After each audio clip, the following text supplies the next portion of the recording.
മനസ്സിലായില്ല. ചേച്ചി ആയിരുന്നെങ്കിൽ എന്ന് ആഗ്രഹിച്ചിട്ടുണ്ട് ഞാൻ. എന്നെ പോലെ ഒരാൾക്ക് ആകാൻ കഴിയില്ല. ഞാൻ ഇത്രയൊക്കെ നിങ്ങൾ ഇവിടുത്തെ കമന്റും വെച്ചിട്ട് ഞാൻ എന്റെ ഫേസ് കാണിച്ചിട്ടാണ് ഞാൻ ഇങ്ങനെയൊക്കെ പറയുന്നത്.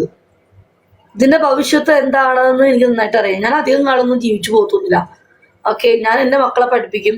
അത് കഴിഞ്ഞ് ഞാൻ നിർത്തി ഞാൻ എവിടെയെങ്കിലും പോകും. ആർക്കും പിടികിട്ടാത്തോടത്തേക്ക് ഞാൻ പോകും. ആര് തെരഞ്ഞു വരാത്തോടത്തേക്ക് ഞാൻ പോകും.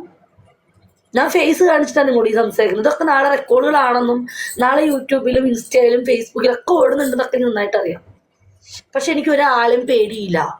നമുക്ക് ഒരു കൂട്ടിനൊരാളുണ്ടെങ്കിൽ ആ ഒരാളെ മാത്രമേ ആ ആൾക്ക് അറിയാം ബിജി എന്തുകൊണ്ട് ഇങ്ങനെ സംസാരിക്കുന്നു.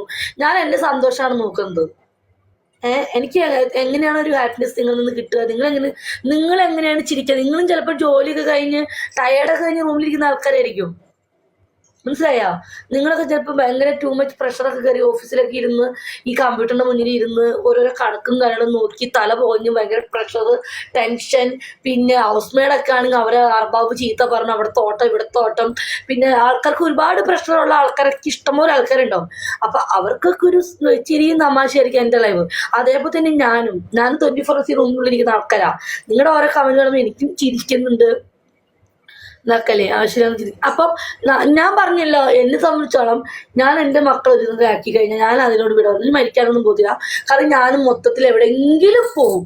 നാടും വീടും നാട്ടുകാരെയും ബന്ധുക്കളെയും മക്കളെ എല്ലാവരും ഉപേക്ഷിച്ചിട്ട് അങ്ങനെയല്ല. മക്കൾ ഒരു ഇതായി കഴിയുമ്പം എനിക്ക് എൻ്റെതായ ഒരു ലോകത്തേക്ക് ആ ഒരുത്തിൻ്റെ കൂടെ ഒളിച്ചോടാനൊന്നും അല്ല കേട്ടോ.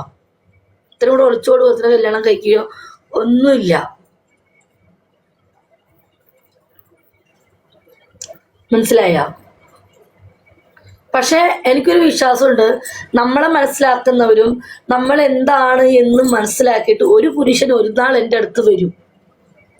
ഒക്കെ അത്രേ ഉള്ളൂ. ലോകത്ത് ഒരുപാട് ആളുകളുണ്ട് അല്ലെ?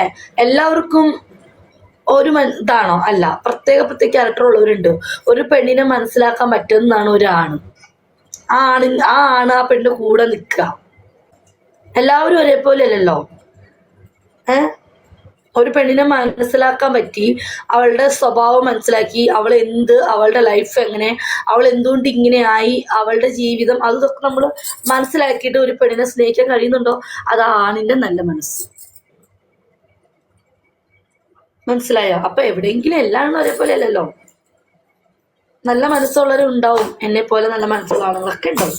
വിജി തെറ്റിയാത്തവരാരുമില്ല. വിജിയുടെ ഒരു തെറ്റ് ദൈവം ക്ഷമിക്കും, മക്കളെ വളർത്താനല്ലേ. അത് മനസ്സിലാക്കുന്ന വ്യക്തി വരും. അങ്ങനെ മനസ്സിലാക്കിയൊരു വ്യക്തിയാണ് നൗഷാദ് ഖാ. ഞാൻ തെറ്റ് ചെയ്തിട്ടും എനിക്ക് മാപ്പ് തന്നു. എൻ്റെ കൂടെ 6 വർഷം ഉണ്ടായിരുന്നു. പിന്നെ അവന്റെ തെറ്റ് അവൻ ചെയ്തപ്പോൾ ഞാൻ അവനെ ഉപേക്ഷിച്ചു.